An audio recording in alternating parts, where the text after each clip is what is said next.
Hello everyone, Assalamu alaikum. This is Meerab Zishan. Hope you all are doing well. And today I'm joined by Dr. Ashfaq Ahmed. He is the person like when I was like going through what he has done was marvelous because he has been through all the research about the war situations going around in the world, and of course he's the chairman of the public relations as well.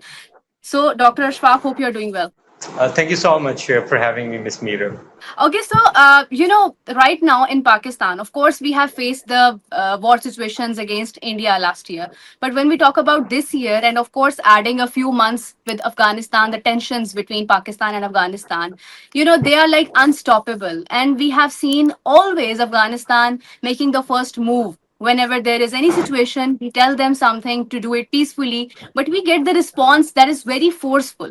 According to your studies, because you have been through a lot and I have seen many research papers of yours, what do you think these situations actually, why are they going on here in Pakistan? Okay, so if you analyze the entire situation that is going on between Pakistan and Afghanistan, it is for Pakistan, it's a security situation or scenario which is concerning Pakistan's security. And if we see the overall situation, you will find that we are fighting a two and a half war. Why two and a half war? Because we fought last year war with India during May, and then we are having this conflict with Afghanistan or Afghan Yeah. Taliban, and then we are having the proxies which are being used both by India and by Afghan Taliban. So this is a scenario which is concerning Pakistan, and we are fighting two and a half war. And why is it so? Because there are different reasons. You can break it down between at the technical level, at the operational level, and at the strategic level. So there are different levels, and each level requires different understanding of quite time. Right. So, as we see, like we have just been through the situations against India and right now against Afghanistan. What are the claims actually Pakistan is making? What is our requirement actually, which we need from Afghanistan? Pakistan requires Afghanistan, as I have already said, that this is a situation which is concerning our sovereignty and which is concerning our internal security and which Yeah. is concerning the lives of our security personnel and civilian. Because if you see the scale of the attacks which have been carried out recently, or rather after 2021, when Afghan Taliban they came to power, you would have seen that these attacks have risen. So Pakistan's demands are very simple. That Afghan Taliban they should stop TTP, which is using safe havens in Afghanistan, Yeah. and they are using Afghan soil for regrouping. They regroup there. They attack Pakistan security forces convoys, Pakistani cities, and then they go back. They take some break or they refresh themselves, and they come back and they recruit people from the Afghan society. Yeah. So this is the overall situation. That is the first point for Pakistan, which we have been pushing to Afghan Taliban to stop TTP from carrying out attacks against Pakistan. And the second is that we are trying to convince the Afghan Taliban that they should recognize the Durand line, which is for Pakistan, which is an international border. But Afghan Taliban they do not agree with this notion that this is an international border. So this is the main problem. Until unless Afghan Taliban they do not recognize this Taliban, they will continue to launch proxies against Pakistan. So this is the second point, which we are trying to convince the Afghan Taliban. And moreover, if you talk about the other elements, the border fencing, that is yet another issue because you recall that during Ashraf Ghani's time era, Pakistan security forces it raised this issue of fencing Pakistan-Afghan border, and we fenced the border. Actually, we fenced the border. And then we saw that there was a decline in these attacks, which Taliban and their proxies were Ah. carrying out, or Indian proxies basically carried out against Pakistan. So they were declined. But after 2021, when Taliban in Afghanistan they came to power, they start destroying the fence. And once they start doing this, there are now different sectors or different areas on Pakistan border which where you will not find the fence. It's not the case that we didn't fence it. It's because the Taliban they destroyed it. So So therefore, there is a surge in attacks inside Pakistan, and one of the reasons that we did it, that we fenced the border, had been that we, or Pakistan security forces, they acted upon the teachings or advice of David Galula. David Galula, he was the father of counterinsurgency. Yeah. So he stated that if you want to address the issue of insurgency, you need to address first of all the issue of porous border. So we did it, but they destroyed it, and we have this problem between Pakistan and Afghanistan. Right, right. All right. So when we see like Afghanistan making all these things in Pakistan and like putting themselves into the fighting situation every time, because we have just been through, as I've said earlier, the tensions between Pakistan, India, and right now against Afghanistan. Do you think that India is always there to support Afghanistan in all these things against Pakistan because they have just lost the war against us and now they are just using Afghanistan as a tool to have tensions in Pakistan? Okay, I will break your question into two portions. One is that I will be quoting some historical evidences, and then I will be coming back to this Sure. situation. Sure. So, if you allow me to quote the historical evidence, you will have just recall the issue of the naval commander that we apprehended from Balochistan. What was he doing? And the serving naval commander, now in Balochistan without any visa, undercover, working for RAW, which is the intelligence agency of India, and you will also find that the Indian intelligence agency RAW, it is also involved in the killing of Sikh dissidents in Canada, or they are involved in plotting the killings of Sikh dissident leaders in America. So this is the history of research and analysis wing of India to meddle in the affairs of others. Look at the Tamil tigers; they were created and they were, provided safe haven by Indian government or Indian intelligence agency. And then look at the Makti Bahini, which led to the civil war in 1971 in East Pakistan. And why, what pop up, how they mushroom. They were mushroom. Makti Bahini was mushroom because of the Indian involvement or Indian intelligence agencies.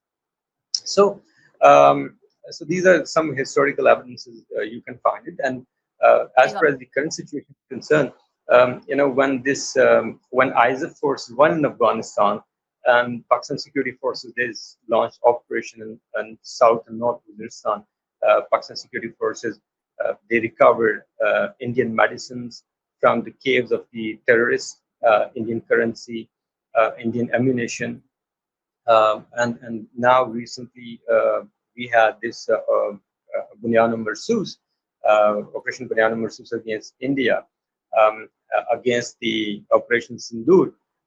And as far as Indian officials are concerned, whether it's Prime Minister Narendra Modi or their military chief or their Air Force officer, all of them, they're agreed on single point. And then single point is that the Operation Sindoor, it has been halted. It has not been, it will continue. Whenever they would like to continue, they will continue. So this uh, terrorism, the recent attack on rangers or paramilitary rangers in Karachi, Yeah. whether you quote that or the BLA attacks in Balochistan, or TTP, stretches its arms from the tribe, the KPK to Balochistan. Whatever you talk about it, they have been funded. And there is a collusion between Indian intelligence agencies and the Taliban and the PLA. So India has a long history, not only in the region to carry out terrorist attacks or heinous attacks, but also in Canada and in America. Right. Okay. So when we talk about the recent situations, like where Pakistan is claiming that we have killed over 29 terrorists from Afghanistan, and whereas Afghanistan is negating that news and telling that we might have killed some civilians, how do you see this news actually? If I've correctly heard you, you're talking about the one Taliban claim that Pakistan have carried out attacks, and these attacks have led to Yeah, the and killing of also civilians. there are some analysts who are talking about that Pakistan have killed some civilians over there in Afghanistan. And when you talk about like the facts which Pakistan is telling actually is that we have killed the 29 terrorists. So what is the actual reality? How do you like explain this? More than the conflict itself, it is also because of the use of social media, because of the use of Yeah, yeah, yeah. the platform, social media platform, and so so the so because of this particular instrument of media, you have to fight a war of narrative. If you want to win your against your adversary. As far as the ones Taliban is concerned, they're making these claims. It's a mere propaganda. Why? Because they want to bring Pakistan under pressure from the United Nations, from United States of America, from European Union, from human rights watchdog agencies and human rights activists. So they want to bring Pakistan under pressure from these actors.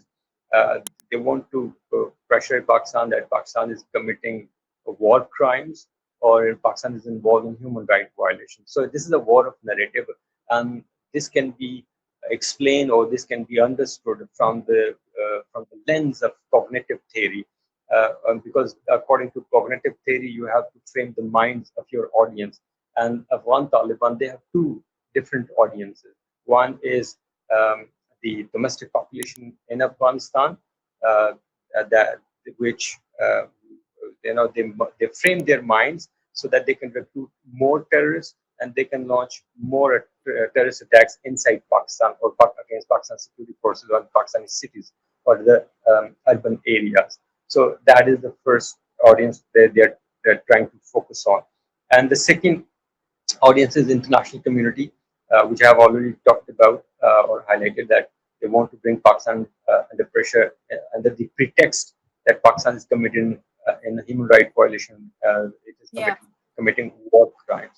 So that is the broader agenda that Afghan Taliban are having. Right, I see. All right. So, what future actually you see? Because when we like study these things, like against India, against Afghanistan, and overall in the world, when you talk about the war situations, that's not actually only India, Pakistan, or Afghanistan, Pakistan. The tensions are going like everywhere. U.S., Iran, Pakistan has just became the mediator to have the peace over there. So, what strategies do you think Pakistan will make to have peace over in this region?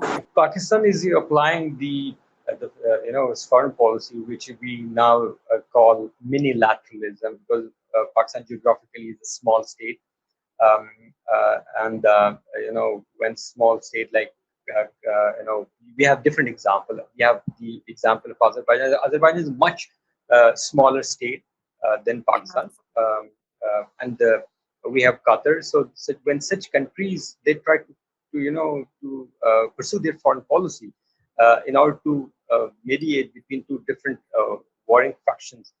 That is called minilateralism. So Pakistan is pursuing foreign policy of minilateralism, and as far as the future of this region is concerned, it is not. It cannot be stated in a single line. Why? Because there are different actors which are involved. If you talk about Gwadar, there is a there are certain analysts or there's a debate which state that some Gulf countries they do not want to have the development of Gwadar port, or they do not want to Gwadar to be international port or to be used by international maritime corporations.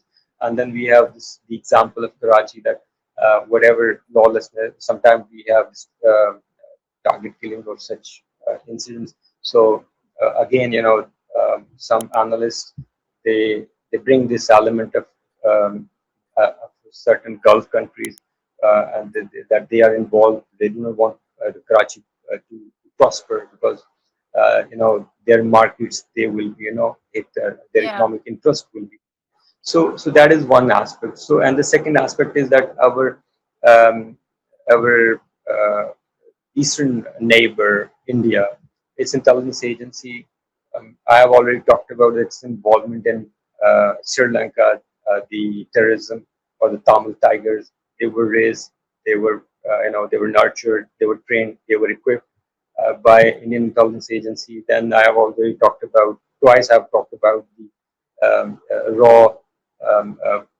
terrorist plots in Canada and then in America.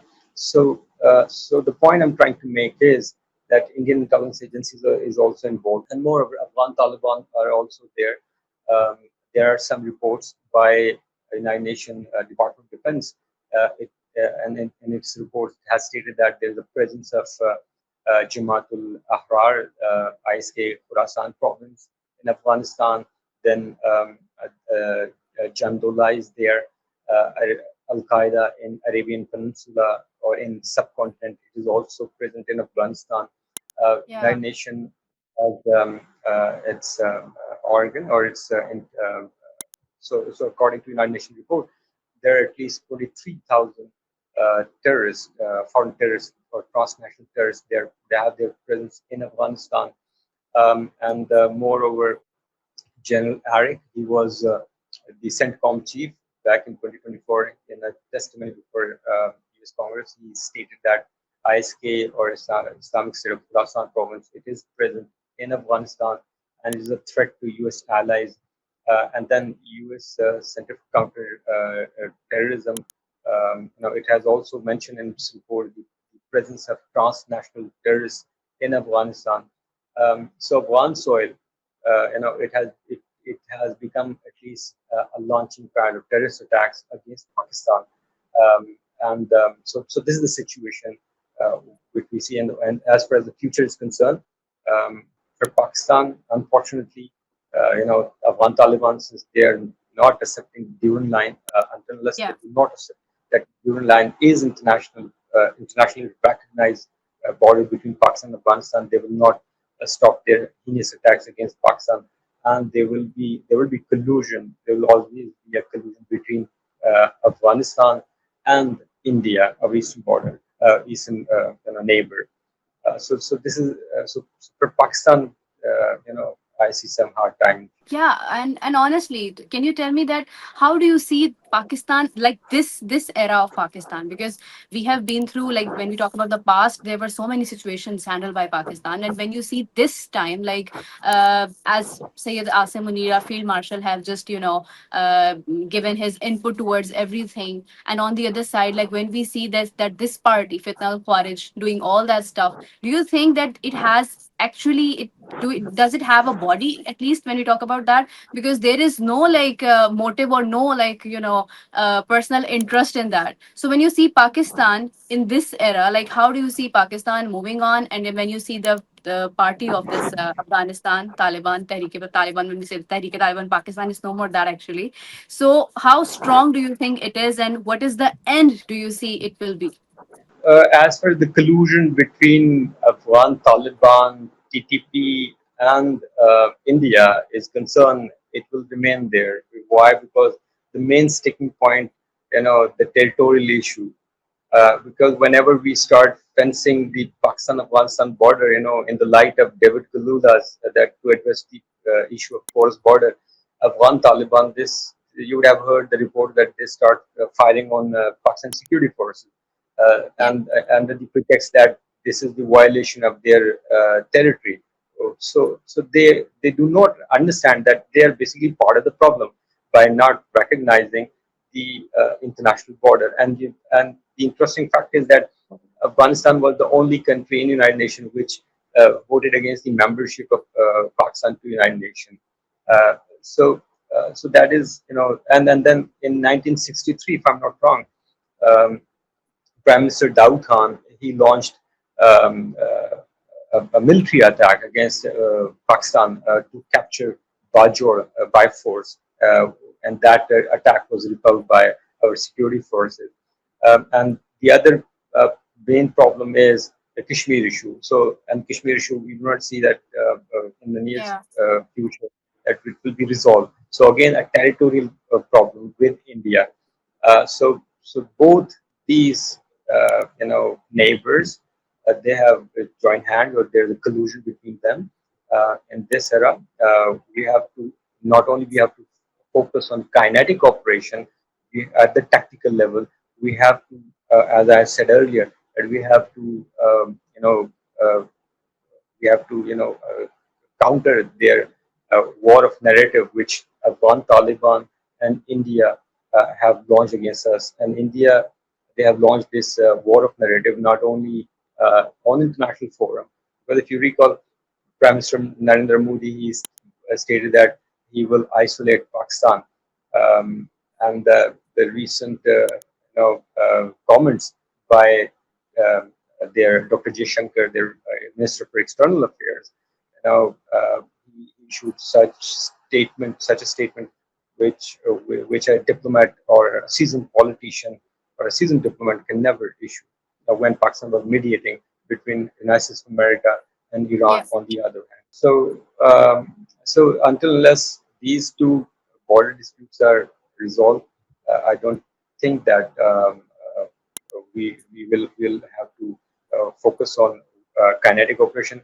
Rather, beside kinetic operation, we have to work on the narrative and winning the hearts and minds of the people. And this phrase, that winning hearts and minds, that it was popularized by U.S. forces in Afghanistan, but it was actually coined by David Kalula in 1960s. So we have to work on three different levels: the kinetic operations, then diplomatic front, and winning hearts and minds. And as I asked earlier, that do you consider this era of Pakistan as a stronger one as earlier? I mean, the Sorry, forces, the military forces, the leadership qualities. Do you think that Pakistan is way more stronger than it was earlier? overall, in this particular scenario, both the Americans and the Iranians, they were only, relying on Pakistan or Pakistani diplomatic efforts. Yeah. So, and we have numerous time on numerous occasions we have heard President Trump stating my favorite field marshal. So Pakistan is playing its role, which is Yeah. active role, and its leadership or the qualities of leadership has resulted in Islamabad MOU, which was signed in Geneva, and I hope and I believe that within this 60 days time frame in which we have to, or the Iranian and American, they have to finalize the agreement with the help of Pakistani leadership. It will be definitely it will be achieved, and the final agreement will be signed. Hopefully. Yeah, Dr. Ishfaq, it was really amazing having you here. Although I had to ask so many questions, but I think it will go on for the whole day if I'll sit with you. So thank you so much. Your research is really amazing about this. And would you like to add some like ending comments in this? I would like to say thanks for having me and providing me the opportunity to express my views on your channel, and it was having a great experience to be here with you. Thank you so much. And one last thing I would mention is that we have seen Operation Sindoor, as Dr. Ashfaq has just mentioned, was failed badly. And when we see any party, anything coming against us, we're gonna fail because this time, as we have just mentioned, Pakistan is playing its important role worldwide, and of course that Pakistan is the safest country, and we have like the defensive power. We can like defend ourselves, and we can attack those parties and those countries who try to do anything against Pakistan right now. So, considering all this discussion, I hope you like it. And if you want to add anything, any question, please add on in the comments. And with that, thank you so much, Dr. Ashfaq, once again. We will catch you back in another episode, everyone. Take care. Bye bye.